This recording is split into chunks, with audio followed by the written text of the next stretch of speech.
Bienvenue sur Terre de Mission, l'émission religieuse de TV Liberté, en ce dimanche 9 septembre, 16e dimanche après la Pentecôte. Une émission très ecclésiastique et cléricale, puisque nos trois intervenants seront des prêtres. Première intervention d'abord avec monsieur l'abbé Garnier de la Fraternité Saint-Pierre sur la modification du paragraphe 2267 du catéchisme de l'Église catholique qui proscrit dorénavant la peine de mort. Deuxième séquence avec monsieur l'abbé Barthes, prêtre diocésain, sur les développements de ce qu'il est convenu d'appeler aujourd'hui l'affaire Vigano, c'est-à-dire la dénonciation des scandales sexuels dans l'Église des États-Unis. Et enfin, troisième séquence avec monsieur le chanoine Waché de Corbie, prêtre de l'Institut du Christ-Roi, souverain prêtre, à propos de la cérémonie qui s'est déroulée le 30 août dernier, à l'occasion du 70e anniversaire du cardinal Raymond Burke au séminaire Saint-Philippe Néri à Gricigliano, à proximité de Florence.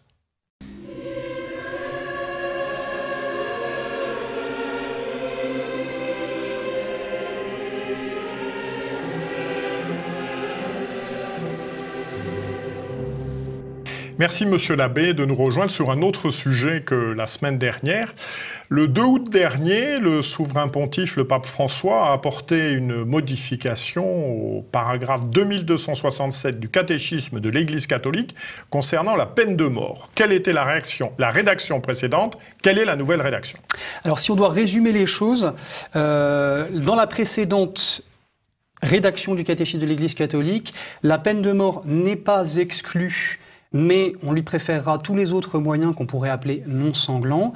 Dans la nouvelle rédaction, la peine de mort ne peut être admise. Voilà. Pour résumer très simplement l'enjeu de cette modification, c'est une question qui est évidemment importante parce que, à rebours de l'expression populaire, il y a justement mort d'homme, c'est ce qui est en question, parce que nous sommes et parce que nous demeurons catholiques, fils respectueux de l'Église, donc attentifs à recevoir son enseignement, parce que beaucoup d'hommes de bonne volonté, même en dehors de l'Église, peuvent reconnaître en elle une autorité morale et donc s'intéresser à son enseignement sur ces questions, et puis aussi parce que nous sommes dans un énorme climat de confusion intellectuelle où le pathos l'emporte très facilement finalement sur le rationnel.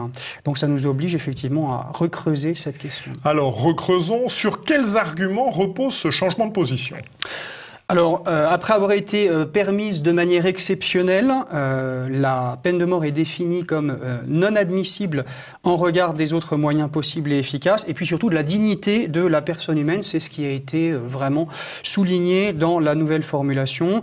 Et la lettre aux évêques qui accompagnait cette modification veut inscrire ce changement dans une continuité doctrinale, tout en disant, eh bien, nous prenons en compte le contexte actuel dans l'Église et dans le monde. Donc, effectivement, on fait passer devant le bien particulier de la personne, la dignité de la personne, sur le principe de totalité et ses explications dans le service du bien commun. On considère que la dignité personnelle ne peut jamais être perdue, ce qui est effectivement très nouveau par rapport notamment à l'enseignement d'un saint Thomas d'Aquin ou à l'enseignement antérieur du catéchisme lui-même. Et on comprend, on souligne également une compréhension plus large de la peine et de ses effets. Il s'agit surtout de mettre en avant la réhabilitation, la réintégration dans la société et de faire prévaloir de manière exclusive donc des mesures non sanglantes qui seraient aujourd'hui mieux adaptées ou mieux développées pour préserver donc tout en même temps la dignité de la personne et la sécurité de la société. Alors sur quoi reposait la position traditionnelle qui n'est pas celle-là ? Alors, il y a 4 points essentiels. D'abord, les conditions réelles du bien commun, les moyens effectifs de préserver l'ordre public et la sécurité des personnes, mais c'était l'ordre public qui passait en premier. Le principe de totalité, en philosophie, on peut le formuler de manière très simple, c'est que le bien commun est plus grand que le bien de la partie, donc le bien d'une partie peut être sacrifié à ce bien commun lorsqu'il le remet gravement en cause, lorsqu'il l'atteint gravement. Évidemment, quand on parle de peine de mort, on parle de meurtrier, souvent, meurtrier avec éventuellement violence, meurtrier récidiviste, ou d'autres crimes et délits qui sont extrêmement graves. Troisième point, il y a une nécessaire proportion à maintenir entre le crime, le dommage causé, et puis la peine. C'est un petit peu plus subtil quand même que la loi du talion, œil pour œil, dent pour dent.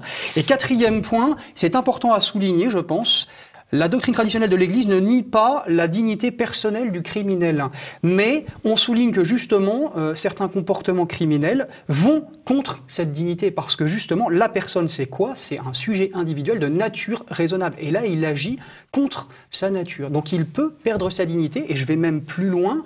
Les auteurs traditionnels, qu'ils soient philosophes ou théologiens, disaient que la peine, y compris la peine proportionnée, y compris éventuellement la peine de mort, était un moyen pour le criminel lui-même de retrouver sa dignité. C'est en particulier la position qui est défendue par le père Bruckberger, qui s'était penché sur ces questions de la peine de mort. Une question un petit peu plus pointue peut-être, là je prends mon document parce que c'est des citations. Comment le Christ peut-il dire au bon larron, je cite, « Aujourd'hui tu seras avec moi dans le paradis, si en ayant reconnu, c'est ce que dit le bon larron, pour nous c'est justice, nous payons nos actes, il vient apporter son soutien, c'est la déclaration du pape, à, je cite, « une mesure inhumaine qui blesse la dignité personnelle, selon l'expression du catéchisme de l'Église catholique. » Ces trois citations sont-elles compatibles? Alors effectivement, c'est la lumière de l'Évangile qui est invoquée pour éclairer le nouvel enseignement, enfin la nouvelle formulation de l'enseignement de l'Église dans le catéchisme avec la modification du 2 août dernier. Ça nous oblige donc justement à aller relire de près les enseignements du Christ. Notre Seigneur ne cautionne pas une mesure inadmissible et encore moins une mesure contre nature. Si nous avons un Dismas, un bon larron converti et saint, c'est d'abord parce que nous avons eu un larron, c'est-à-dire un criminel, et puis un larron qui était condamné à mort et qui reconnaissait justement la justesse de sa peine, la proportion entre la peine qu'il endurait et ses actes. Selon le droit pénal de l'époque, la crucifixion sanctionne la remise en cause grave de l'autorité et de l'ordre public par un acte de rébellion avec meurtre et violence. Donc on a déjà un peu quelques renseignements sur l'itinéraire du bon larron. Il faut constater que le bon larron, encore une fois, admet cette proportion entre la peine et son comportement. Donc l'effet médicinal et expiatoire est bien là. Et il faut noter que si le Christ lui offre la conversion et le salut au plan surnaturel, il ne remet pas en cause le fait que le bon larron ait été condamné à mort, ou la justice de la sentence qui a été rendue. Saint Thomas examinait lui aussi d'ailleurs d'autres difficultés évangéliques sur la question de la peine de mort, avec la parabole de l'ivraie et du bon grain, apparemment contraire justement à la peine de mort. Et il dit, on n'arrache pas l'ivraie parce qu'en le faisant, il en résulterait un plus grand dommage pour le bon grain. Voilà, ça ne s'applique pas justement à la peine de mort. Et puis quant à la justice de Dieu, sa patience et son ménagement, qui sont donnés justement en modèle et qui semble exclure la peine de mort, saint Thomas souligne que cette justice, cette patience divine se manifeste diversement. Tantôt, cela aboutit à supprimer l'homme méchant pour protéger les bons, tantôt, cela aboutit à l'épargner en vue de son amendement et de sa pénitence. Alors sur le fond, autre question, est-ce que ces changements apportés à un élément pas complètement anecdotique du catéchisme, qui avait déjà été changé par Jean-Paul II, est-ce que ça jette pas une certaine suspicion sur l'ensemble du document, dans la mesure où si un article du catéchisme a été changé, pourquoi est-ce qu'on n'en changerait pas un autre? Et en définitive, est-ce qu'il existe vraiment une vérité immuable, ou est-ce que tous les 10 ou 15 ans, le souverain pontife n'a pas le droit de changer ceci ou cela? Donc il suffit d'attendre, rien n'est grave, rien n'est intangible. Alors je ne sais pas si on peut aller jusque-là. Moi je pense qu'il y a eu des précédents où déjà la doctrine du catéchisme de l'Église catholique avait été changée, modifiée, ou précisée ou explicitée. Mais préciser et expliciter, c'est pas la même chose que changer. Oui. Il ne faut pas oublier que nous sommes sur une question de doctrine sociale où il peut y avoir, pour des motifs effectivement notamment pourrait-on dire de prudence politique, il peut y avoir reformulation ou débat. Voilà. On n'est pas sur une question qui touche directement le dogme. Et d'ailleurs, la nouvelle formulation ne va pas jusqu'à dire la peine de mort serait un acte foncièrement contre nature ou en soi intrinsèquement mauvais. Elle serait équivalente systématiquement à un meurtre. Voilà. Donc ça aurait posé beaucoup plus de problèmes. Voilà. Maintenant, évidemment, ça peut alimenter un climat de confusion et puis un manque de clarté sur la lisibilité du message de l'Église et sur sa doctrine sociale. Je pense que pour nous, surtout, ça doit être vraiment vu comme stimulant. D'abord, ça doit nous faire redécouvrir bien justement la doctrine traditionnelle de l'Église sur ce sujet, notamment à travers saint Thomas d'Aquin, la somme théologique Secunda Secundae, la question 64, les articles 2 et 3, où vraiment il va creuser cette question. Les formulations antérieures du catéchisme, voilà, dont il faut vraiment, je crois, prendre connaissance et qu'il faut avoir étudié de près. Et puis 4 questions essentielles qui, moi, me semblent vraiment importantes. Concernant la dignité des personnes, est-ce qu'on considère que certains actes graves peuvent faire perdre à une personne sa dignité? et ses droits fondamentaux? Première question. Deuxième question, est-ce que appliquer une peine proportionnée à un crime, y compris quand cette mesure, cette proportion va atteindre la peine capitale, est-ce que c'est contraire à la dignité de la personne? Troisième question, certains crimes graves ont-ils une autre solution, juste que la peine capitale? C'est la fameuse question de la détention efficace envisagée. Et quatrième question, est-ce que l'abus souvent invoqué à propos de la peine de mort, les erreurs judiciaires, la justice expéditive, est-ce que cela supprime la légitimité de la mesure? Et moi, je crois qu'il faut reposer ces questions et que, contrairement à ce qu'on peut penser, cet enseignement publié, cette modification ajoutée, eh bien, en fait, ne fait que reposer plus fortement ces quatre questions qui sont à la charnière entre la philosophie et la théologie. Voilà. Pour l'attitude du catholique et de l'homme de bonne volonté, moi je n'ai pas à la dicter, mais je la verrai de la manière suivante. D'abord, recevoir de manière bienveillante, intégrale, complète cet enseignement, avec la lettre aux évêques qui l'accompagnait et qui a été rendue publique. En souligner peut-être les éléments positifs, il y a une prise de conscience claire du respect dû à chaque vie humaine, et nous sommes dans une culture de mort, donc ça peut être le point positif à retenir. Une prise en compte de la dignité personnelle sans aller jusqu'à dire qu'elle n'était pas prise en compte auparavant. Et ça, je crois que c'est très important de le souligner, de ne pas disqualifier en quelque sorte la doctrine d'hier au bénéfice de la doctrine d'aujourd'hui. Ça, c'est important. Les aspects de réhabilitation et de réintégration du criminel à travers une peine sont également intéressants à retenir. La peine de mort ne peut pas être décidée ou exécutée dans la dureté ou dans l'esprit de vengeance ou la précipitation ou le procédé expéditif. Mais ça, c'était déjà dit. Oui, voilà. Donc c'est un accent qui est remis. Et puis le fait que la doctrine traditionnelle laissait tout à fait réellement la possibilité du droit de grâce par l'autorité compétente et la possibilité de pardon chrétien demandé et reçu, que ce soit du côté de Dieu ou du côté des offensés. Voilà. Enfin, il me semble que sur le terrain de la peine de mort aujourd'hui, la prise en compte du contexte aboutirait plus éventuellement à une action diplomatique ou juridique en cas d'abus constaté, avec des négociations, des protestations ou des médiations. Et c'est préférable à une modification doctrinale proprement dite, comme celle qui a été faite dans le catéchisme. Donc je pense qu'on peut garder une attitude prudentielle quant aux dissentiments possibles sur ce point-là, et puis quant à la manifestation ensuite de ce dissentiment et de ses motifs. Merci infiniment. Je rappelle pour mémoire, dans mon souvenir, que les pays où la peine de mort est le plus pratiquée sont dans l'ordre la Chine, l'Iran et l'Arabie saoudite. Donc pas franchement des pays de culture chrétienne. Ouais. 57 États actuellement encore concernés. Oui. Merci monsieur l'abbé. Merci à vous. Merci beaucoup.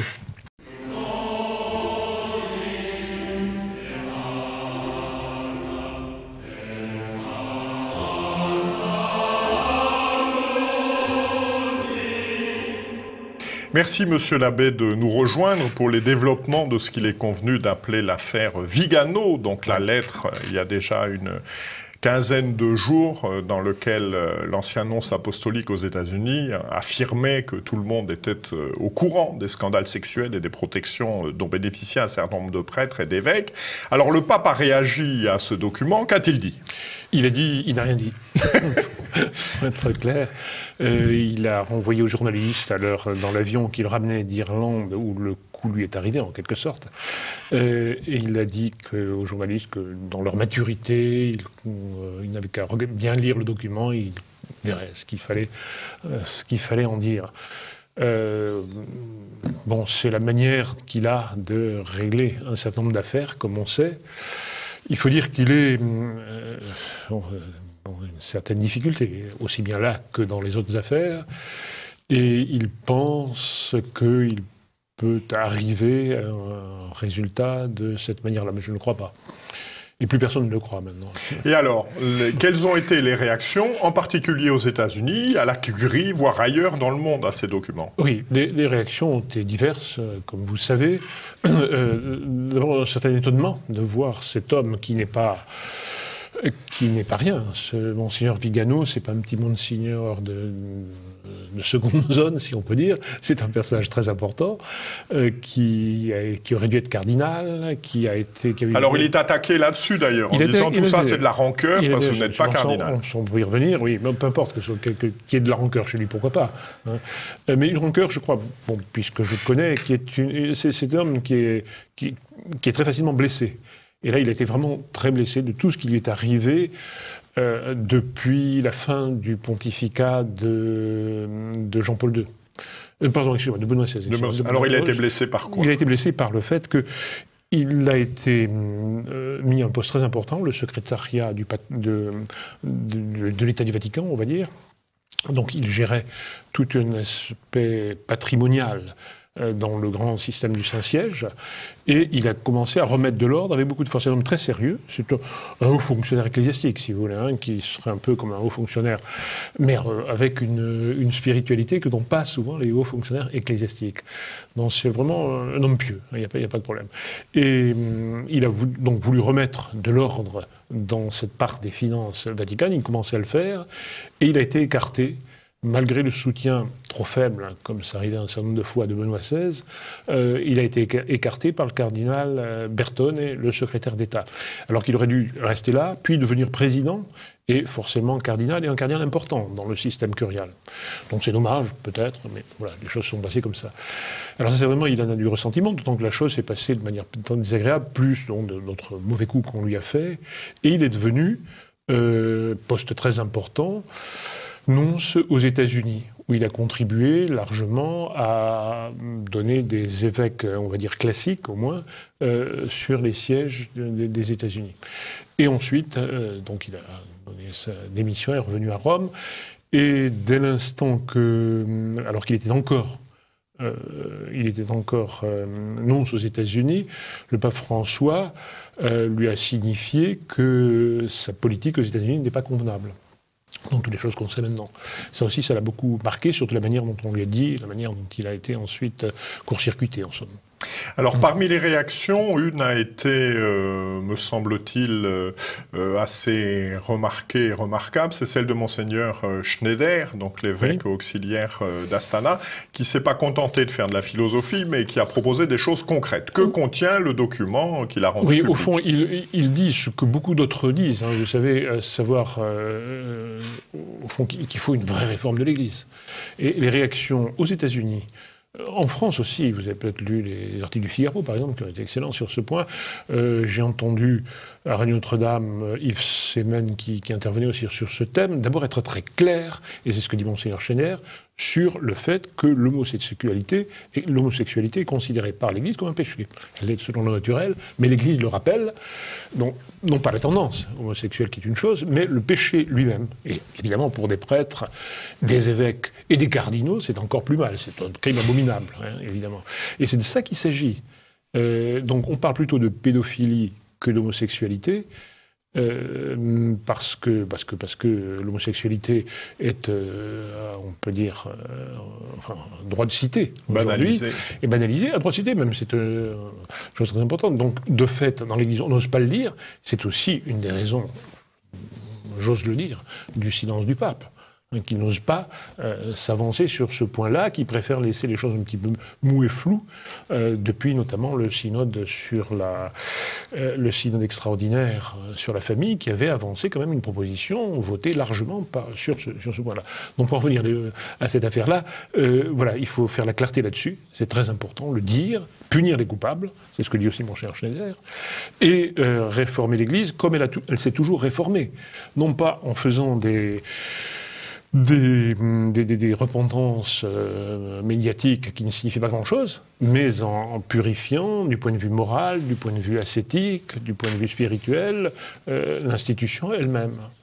Dans les séminaires, à tous les niveaux. Monseigneur Schneider en particulier demande la mise en place d'un organisme, d'une commission d'enquête apte à juger les supérieurs religieux et les évêques, tout à fait. Ce qui aujourd'hui n'existe pas. Tout à fait. Et donc qu'elle soit, lui préfère, et certains que ce soit à Rome, d'autres dans les diocèses, peu importe, mais qu'il y ait des sanctions appropriées pour celui qui a fait le péché, pour ceux qui ont couvert, autre sanction, bien sûr, c'est moins grave, enfin c'est quand même très grave, et ainsi de suite. Alors, un certain nombre de nos téléspectateurs sont peut-être un peu dans la confusion, voire dans la détresse, j'espère personne dans le désespoir. L'Église a-t-elle déjà connu des périodes de grands troubles autour de ces questions morales ? Bien sûr. Pas l'homosexualité sans doute, mais oui, bien sûr, par exemple au XVIe siècle, ou bien au moment de la réforme grégorienne. C'est sûr, il y a eu donc des purifications. Alors, quelle est la situation situation au moment de la réforme grégorienne? La réforme grégorienne, c'était une situation pour beaucoup de prêtres de quasi-mariage. Donc la réforme grégorienne a imposé de manière très forte le célibat des prêtres en écartant les concubinaires. Pour la réforme, bon, les choses ont été différentes. Il y avait les péchés, bien sûr, une mondanisation de l'Église, et qui a provoqué une rupture et qui a provoqué la réforme du Concile de Trente. Aujourd'hui, c'est vrai, c'est une crise parmi d'autres, mais beaucoup plus grave à mon avis, non pas tellement par l'intensité, mais par le fait que l'Église s'est rendue poreuse à ces choses-là, au monde. Pas seulement pour l'homosexualité d'ailleurs, mais aussi pour, je sais pas, les choses d'argent, donc qui sont parfois très, très pénibles. Bref, il y a une mondanisation de l'Église presque, on peut dire, dans le principe, à partir de Vatican II et la suite. Par exemple, cette pression homosexuelle sur l'Église, c'est ça qui est détestable. C'est pour ça qu'il y a cette culture de l'homosexualité dans un certain nombre, il y avait, on le sait depuis longtemps, dans un certain nombre de séminaires américains et dans un certain nombre de milieux, en effet, dans une partie de la curie, et qui n'est pas dénoncée comme telle. On n'ose plus, parce que, ben voilà, le monde est comme ça, et on est comme le monde. Alors peut-être pouvez-vous nous lire, je sais que vous l'avez là, ce texte d'Adrien VI que cite Monseigneur Schneider à propos de justement de graves crises. Non, déjà. Vous allez me le lire parce que je n'ai pas le... Alors, donc c'est Monseigneur Schneider qui cite le pape Adrien VI en 1522. Hollandais. Voilà, nous savons que depuis quelque temps ont lieu au Saint-Siège de nombreuses abominations, des abus sur des questions ecclésiastiques et des usurpations de droit, et que tout cela a été corrompu en mal. La pourriture est passée de la tête aux membres, du pape au prélat. Tous nous avons été pervertis, il n'y a personne qui fasse le bien, pas un seul. Voilà, donc c'est une parole forte d'un homme fort qui avait été nommé pour la réforme de la curie, qui malheureusement n'a pas vécu longtemps, qui avait été nommé par Charles Quint. Enfin, si on peut dire. Mais oui, donc il pense notamment aux papes comme Alexandre VI, qui ont engendré, enfin, et qui ont couvert des cardinaux. Alors, bon, c'était pas les mêmes péchés abominables d'aujourd'hui. Je ne dis pas qu'aujourd'hui toute la curie est dans cette situation, mais c'est vrai qu'il y a ce qu'on appelle, c'est ce dont vous voulez me faire parler, j'imagine, le lobby homosexuel. Voilà. Existe-t-il? Est-ce un fantasme? Une affaire de journaliste? Non, le terme lobby est peut-être trop fort. Oui. Le terme lobby, enfin, ce qu'on appelle lobby, c'est quelque chose d'organisé, avec des réunions, avec de l'argent, avec des pressions, etc. Ça, certainement pas. Mais enfin, qu'il y ait une solidarité d'un certain nombre de prélats et prêtres défectueux, de ce point de vue-là, ça c'est certain. C'est certain, et ça remonte très haut. Et en effet, c'est une des choses que dénonce Monseigneur Vigano, à savoir que le pape, qui devrait être réformateur, qui est sur le siège de Pierre aujourd'hui, n'a absolument pas purifié l'Église romaine de cela. Eh bien, merci de ces éclairages. Et puis, je crois que cela doit rester pour chacun d'entre nous une intention de prière et de pénitence aux intentions du Saint-Père et de l'Église. Merci, Monsieur l'abbé.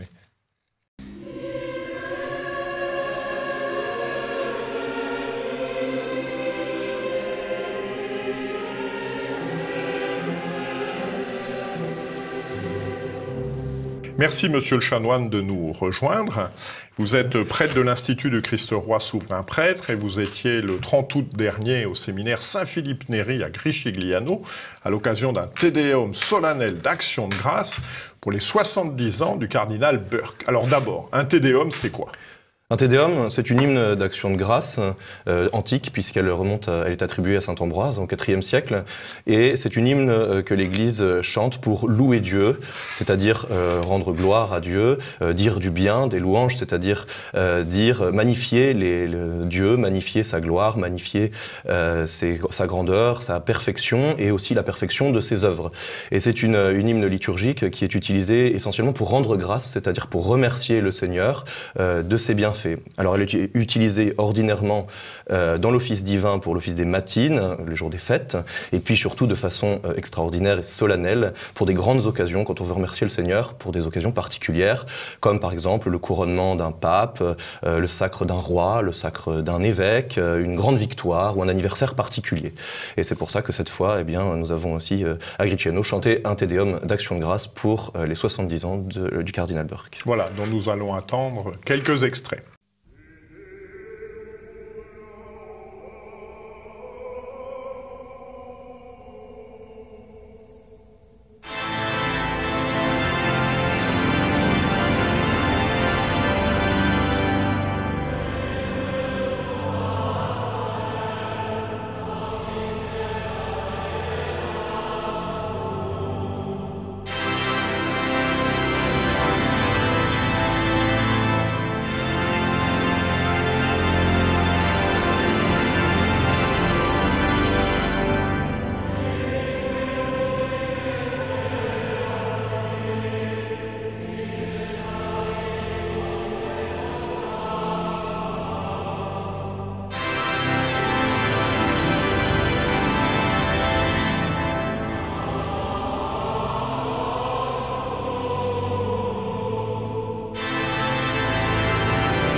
Et le cardinal Burke, donc, qui est-il?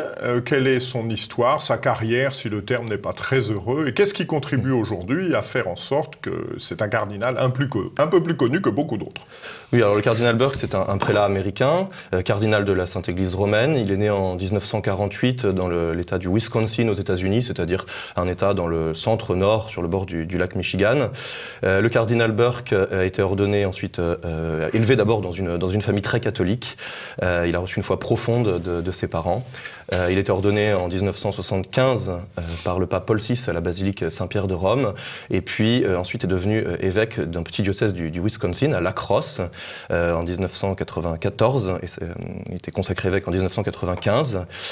Puis finalement, il a été nommé archevêque de Saint-Louis, dans l'État du Missouri, au centre des États-Unis, et un peu plus tard nommé par Benoît XVI au tribunal de la signature apostolique à Rome, et créé cardinal. Ensuite, il a été par le pape François nommé cardinal patron de l'ordre de Malte. Alors il est particulièrement connu, le cardinal Burke, aujourd'hui, certainement pour sa grande fidélité à l'enseignement traditionnel de l'Église et pour sa voix forte et claire. Aujourd'hui, il parle très clairement et surtout parce que récemment, ces derniers temps, il a particulièrement demandé au Saint-Père certaines clarifications sur l'ambiguïté de certaines déclarations. C'est ce qu'on a appelé les dubia, c'est-à-dire que des dubia sont des questions, des doutes en latin, des questions adressées au Saint-Père pour lui demander de préciser un point de doctrine, un point d'enseignement. Et récemment, cela concernait surtout la possibilité, ou plutôt impossibilité, pour des personnes divorcées et remariées d'accéder au sacrement de l'Eucharistie, à la Sainte Communion. Et donc le cardinal, qui est à la fois très fidèle à l'Église, à son enseignement, et en même temps qui a un esprit très filial envers le Saint-Père, a adressé tout cela, ces questions, avec d'autres cardinaux d'ailleurs, a adressé ces questions au Saint-Père, qui aujourd'hui n'ont pas encore reçu de réponse. Et donc forcément le cardinal a une voix qui est assez connue aujourd'hui, à la fois, je vous dis, pour sa fidélité, pour sa parole claire, et en même temps sa fidélité au Saint-Siège et sa grande bonté. Voilà, pour nos téléspectateurs, donc ceci concerne l'exhortation apostolique Amoris Laetitia. Exactement. Alors qui était présent autour du cardinal Burke? Alors pour son anniversaire, là oui, il y avait donc plusieurs cardinaux présents, donc invités par notre prieur général, Monseigneur Gilles Vaque. Il y avait notamment donc le cardinal Brandmüller, qui était aussi un de ceux qui ont adressé les doubias au Saint-Père. Il y avait également le cardinal Harvey, qui est aujourd'hui archiprêtre de la basilique Saint-Paul-Hors-les-Murs à Rome, et puis le cardinal Eck, archevêque d'Utrecht et aux Pays-Bas. Et il y avait aussi un certain nombre d'autres évêques venus du monde entier, de plusieurs continents. Il y avait tous les prêtres de notre institut qui étaient présents, puisque c'était à l'occasion du chapitre général de notre institut. Donc il y avait plus d'une centaine de prêtres de notre communauté, beaucoup de prêtres amis également, et de nombreux fidèles présents, invités pour l'occasion. Et des évêques Plusieurs évêques? Oui, alors il y avait plusieurs évêques également, des évêques venus du Gabon, des États-Unis, d'Angleterre notamment, présents à cette occasion, donc des évêques qui sont proches à la fois du cardinal Burke et puis aussi de notre institut, très certainement. Quel a été le déroulement de la soirée? Alors, eh bien, on a commencé évidemment par rendre grâce à Dieu. Te Deum, quand même. Ça va de soi. Donc, mais oui.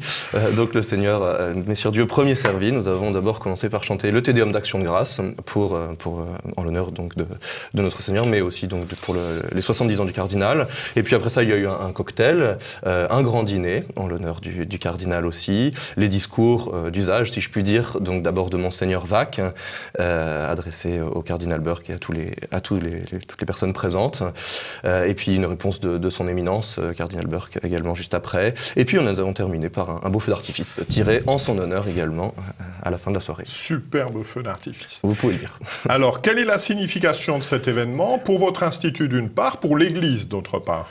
Oui, c'était quelque chose de très encourageant de voir réunis autour du cardinal Burke et donc à Griciliano, chez nous, dans notre maison mère et dans notre séminaire, de voir réunis tant de cardinaux, d'évêques, de prélats et de fidèles aussi amis du cardinal et de l'Institut. Cela nous montre bien combien aujourd'hui il y a une attente forte des fidèles sur l'explication, la foi, le soutien la clarification de certains de ces points de doctrine notamment, et donc il y a quelque chose de très encourageant de voir tout ce rassemblement qu'il y a eu autour de la personne du cardinal Burke aujourd'hui.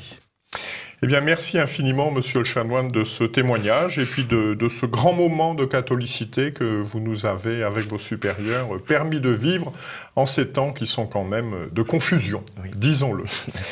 Et nous nous retrouvons donc avec Guillaume de Thiolois, donc pour la prochaine émission de Terre de Mission, donc le 16 septembre, et que d'ici là, que Dieu qui est Père, Fils et Saint-Esprit nous garde. Je vous souhaite à tous un bon dimanche.